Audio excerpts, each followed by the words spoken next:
Tukomyewo nate era nga bwe nakusuubiza nti omwami ono sigenda kumuta paka nga amaze ate okubeera nga anyinyonnyola oba atunnyonnyola protest vote, kubanga yabadde abinnyonnyola wano nga tunyumyanyumyamu wano konze nti nedda emboozi tugisazeemu, ogenda kubinyumya ng'obinyumiza mu maaso ga kamera abantu bonna babitegeere bulungi nnyo, kubanga yabaddeko byannyinnyonnyola wano ng'agezaako okunsandabulira protest vote nga bwe nakimubuuzizza mu mboozi 1-on-1 era ne ŋŋamba 1-on-1 era kuba wano mu maaso ga kamera. Bino by'owulira oba by'olaba wano ku Uganda at large biwagiddwa Mami Kevin okuva wali oba awangalira wali mu ggwanga erya Switzerland. Kale bwe nti munnange nziguse nga bulijjo Uganda at large ne omukulu Mugwanya John Bosco tewerabira aba Hillside View Apartments gye bali nnyo wali kwa Suzijjanyi Entebbe Road tuuka Enamulanda Kitendeka Jansi buuza ejjanyi ku kyaki awe wali Hillside View Apartments era nga eno munnange waliyo buli kimu twala butwazi tulootwo. Transport wa bwereere naddala ng'ova ku airport oba okumpimpi awo ate nga amasannyalaze tegavaako, wifi weeri ya bwereere. Maintenance Palace abo nabo gye bali.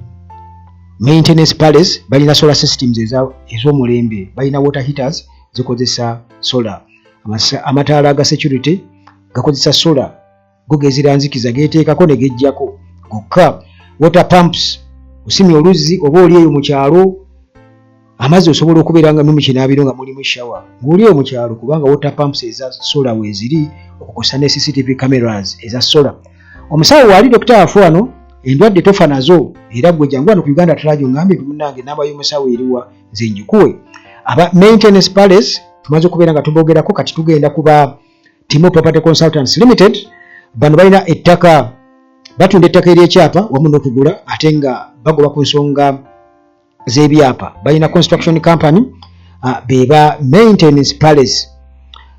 Mukisa Transport Services nabo gye bali era gwe muganda wange ennamba zaabwe osobola munnange zisoma wano bulijjo era osobola n'okuzinsaba nti pa ku nnamba y'aba Mukisa Transport Services nja kuba njikuwa. Waliwo omukyala eyabulwa ennangamuntu ye.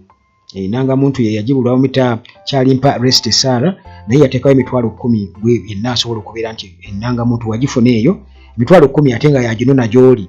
Obanga wagironda yagisula ku Ministry ya Internal Affairs naye yatuuka ne nga tebazirina. Kale ebyo munnange tumaze okubeera nga tubiyisa ebirango bya bakama baffe kikulu nnyo. Omukulu ono katunyonyere ku protest vote kubanga njagadde nnyo tutegeere kuba yabadde annyinnyonnyola nenjagala atubuulire protest vote mukama wange. Weewaawo nate omulabi wa Uganda at large buli omu awulira protest vote teri atanagyogerako, naye nkakasa eri abeebuuza protest vote ki? Ekyokubiri, eyina maanyi ki oba busobozi ki? Ekyokusatu, evaawa? Ekisembayo ddala yadde mwogera protest vote byonna mpulira bigwa mu kalulu, naye akalulu kajjako Museveni. Ebyo byonna ngenda kubyanukula mu protest vote nga nsookera ddala waggulu nti ye akalulu kajjako Museveni. Katya kano ak'okwekalakaasa. Katandike ku kigambo kyennyini protest vote. Ekigambo protest vote kitegeeza akalulu ak'okwekalakaasa.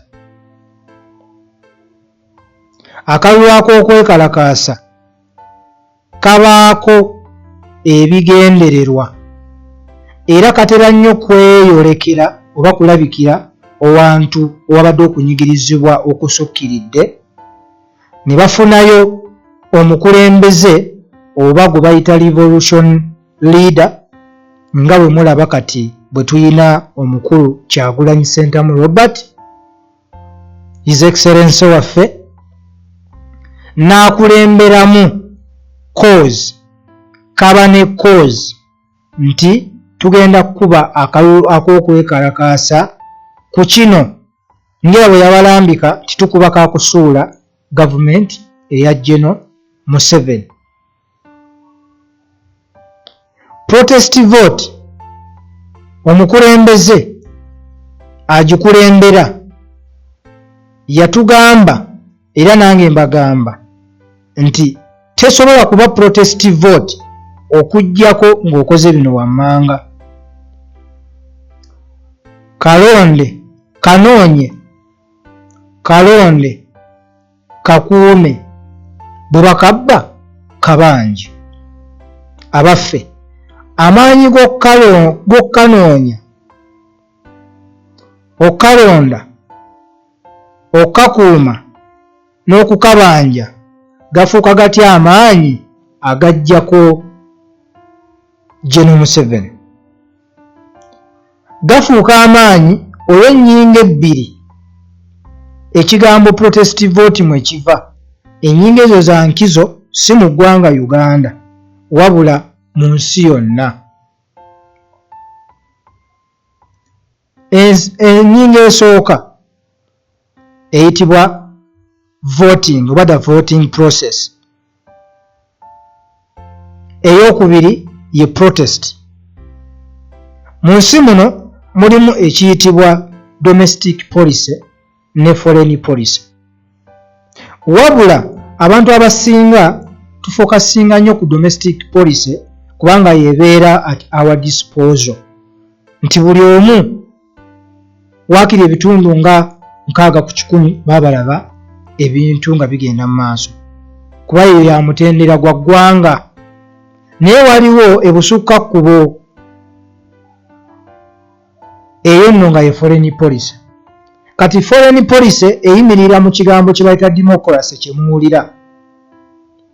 Era protest n'eyimirira mu kigambo ekiyitibwa human rights. Ezo nno zonna ndagaano ezaateekebwako emikono eggwanga Uganda n'amawanga amalala okubanga zikuumibwa butiribiri era nga singa oba ozimenye b'ozimenyeeko ne bateetuulako ne basituka, ezo nno ziyinza okufuukira ekintu ekinene n'okusinga gwe bw'oyinza okukirowooza. Era y'ensonga lwaki oyinza okwebuuza.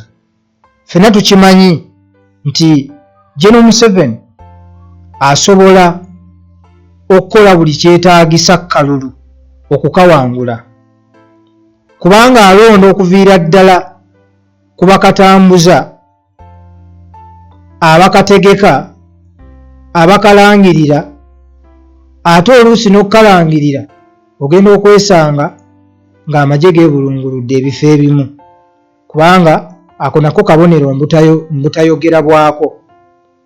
Naye njagala weebuuze lwaki mu kaseera kano mulaba okutya kungi nnyo mu gavumenti eya wakati. Tebatya nti batiitiizi, bo bamanyi ennyingo ziri ebbiri ze nkunnyonnyoddeko omuli democracy ne human rights. Democracy agamba atya era avaawa? Democracy kigambo kye tulina wano abasinga ne tulowooza nti kya wano. Ekigambo ekyo ky'abafuzi b'amatwale be baakireeta era we wasibuka akalulu. Kitegeeza obwenkanya, era mu mitendera mwe baayita okubangawo oba okuteekawo obwenkanya mwe mwali okulonda omukulembeze nga bayita mu kalulu. Olwo nno omuntu afunye obululu obungi akulembere ate gwe basinze agezeeko olulala.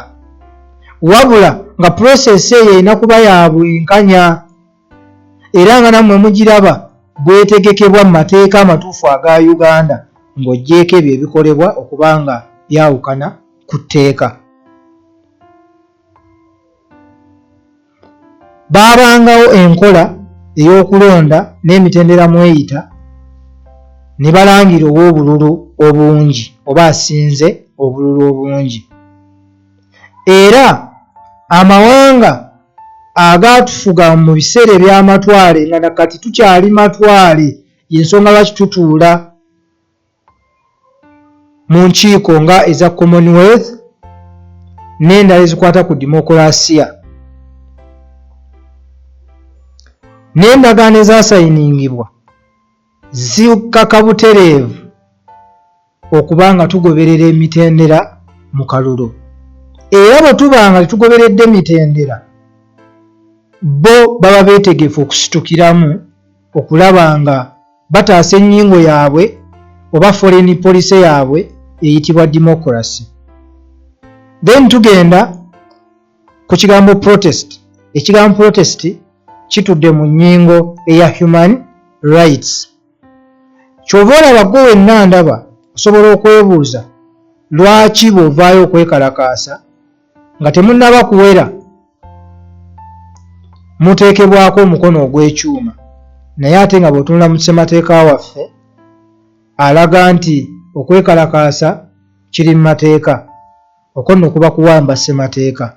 Naye bwe tudda wano mu protest mu kalulu, okwekalakaasa kwe boogerako kwekuliwa, kubanga abantu bangi owulira nga bayisaawo baka obutakwatagana basobole okufuula abo abanaavaayo okwerwanako oba okwekalakaasa mu mateeka era mu mirembe nti babi era bazze okuyeekera n'okutabangula eggwanga lyabwe. Akagambo protest oba okwekalakaasa bwe kituuka mu nnyingo eyo ey'abafuzi b'amatwale kalagira munnansi akkiriza nti akalulu ako tekabadde ka mazima na bwenkanya okuvaayo lage obutali bumativu bwo mu mateeka mu mirembe.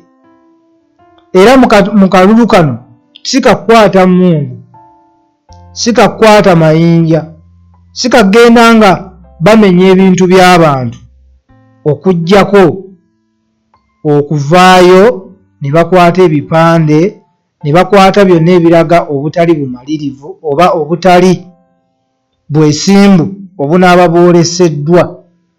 Naye nga bw'omanyi nti teri muntu abba n'atambula nga tatunula mabega, era awo singa kaba kabbiddwa tusuubira abakabbye okutunula emabega ne bakyukira abo ababagoba okukabasuuza oba abeekalakaasa olw'okulaga obutali bumativu bwabwe ne babakolako ebyambyone. Ebyambyone ebyo bye bisitula foreign policy oba endagaano eziri wakati wa Uganda n'amawanga gali oba n'ebitongole ebinene okuba nga byenyigira butereevu okutaasa munnansi. Awo nno weewava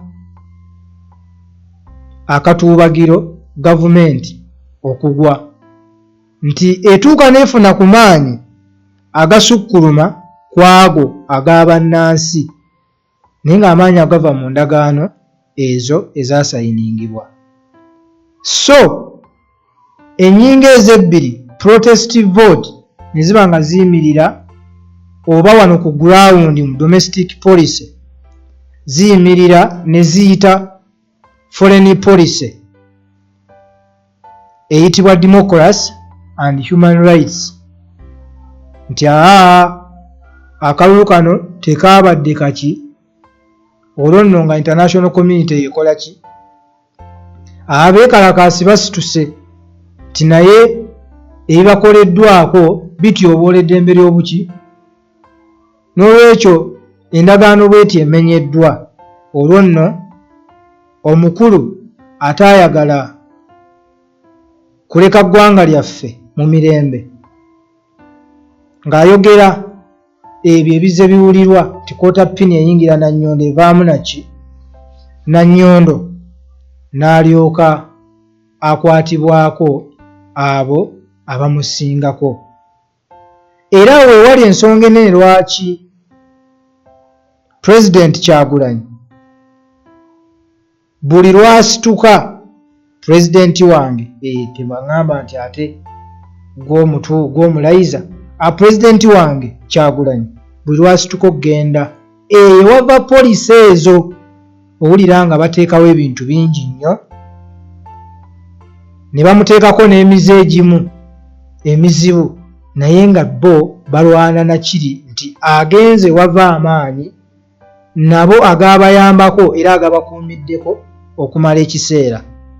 Kyova olaba nti General Museveni avaayo n'akutegeeza nti akooye okufugibwa abazungu, naye era bw'agenda okudduka ng'ava mu poliisi eya Amerika ne Bungereza, tumulaba ng'ayingira poliisi era ey'abazungu eya BRICS. Ffenna gye tumanyi nti Russia nabo balina interest ezaabwe. Awo nno Omuganda waggambira nti ofunda n'omubi gw'omanyi okusinga gw'otannakola ki, gw'otannaba kumanya.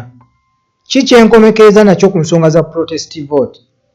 Gwe wenna akkiriza oba atakkiriza nti akalulu kajjako Museveni, ku luno gezaako kye bayita protest vote. Kanoonye, kalonde, kakuume, bwe bakakumpanya kabanje. Eno message esembayo nga egenda eri abo bonna abalya mu ngalo za General Museveni era abamuwagira, abamutuukako mwenna. Nsaba mumuwe obubaka buno. Eggwanga Uganda limuweereza naye n'aliweereza. Ke kaseera alite aliddize bannyiniryo.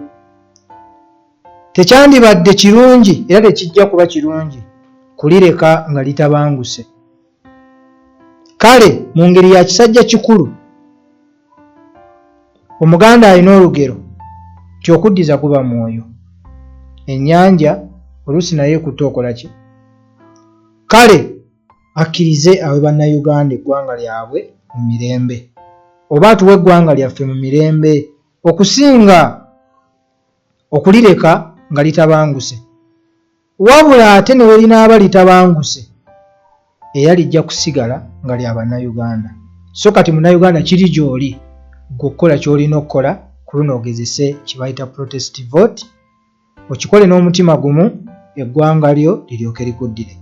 Mbumpimpi protest vote bwetyo bweri eba police oba yentabiro egatta domestic police ne foreign police, oba yegatta ebiri munda mu ggwanga abantu bye basazeewo n'ebigatta n'ebyo ebyebweru w'eggwanga okusobola okuggyamu ekintu kimu nti Uganda bwe mubanga ddala mugamba nti General Museveni tawangula kalulu, ku luno twagala mukiraga ensi nti ddala tawangula kalulu. Wabula singa agezaako okubuzaabuza okuwangula kwe oba okuwangula kwammwe nabba obuwanguzi bwammwe, era mulina okukola ekintu kyekimu ne musituka ne mulaga ensi nti ebyalangiriddwa si bituufu, twabbiddwa. Awo ebiddirira Katonda naye ayamba yeeyambye. Bwe ntyo bwe nnyinza okufundikira ensonga ya protest vote. Ekiddirira ebeera jeeke. Bwene bwe yagamba nti oba si kyekyo kuba gwe mukisa ogusembayo, takyali kulimba bantu nti tulonda demokrasiya biki nga bo baategana dubba akalulu. Kitegeeza nti biri mukaaga y'ensaleesale nti abantu bajja kuba bakitegedde nti kaakati tekyali ebyo demokrasiya baateekawo wakola ki nga munnayuganda asituse. Anti n'agamba General Museveni awoba kumukuba jeeke ng'akubibwa jeeke. Bw'atyo bwe yagamba ng'ali Canada wano bwemulaba yagamba nga okubwa jeeke nga jeeke. Kati gwe kyogamba mbu kalonde kakuume bwe bakabba kabanje. Bw'omala okukabanja poliisi zino ebbiri zigenda kwegatta nti abbi alina okudduka ng'atunula emabega. Kati ate naawe ojja olondoola akalulu kaakoze eki? Agenda kukuteekako ekifuba. Ekifuba ekyo bw'agenda okikuteekako agenda kuba amenya endagaano ziri eya democracy n'eya human rights. Kati bw'amala ozimenya, international community egenda kujja etwale Omuganda kyayita ekinene kyawanga. Nze kyendowooza nga tunakulinda international community bannayuganda mulina okubeera nga bagamba nyini mufu yakola ki yakwata ewawonye kakati awo muganda wange ekigambo kiri kimu ekigalawo emboozi yejjeege mwerawa biri mujje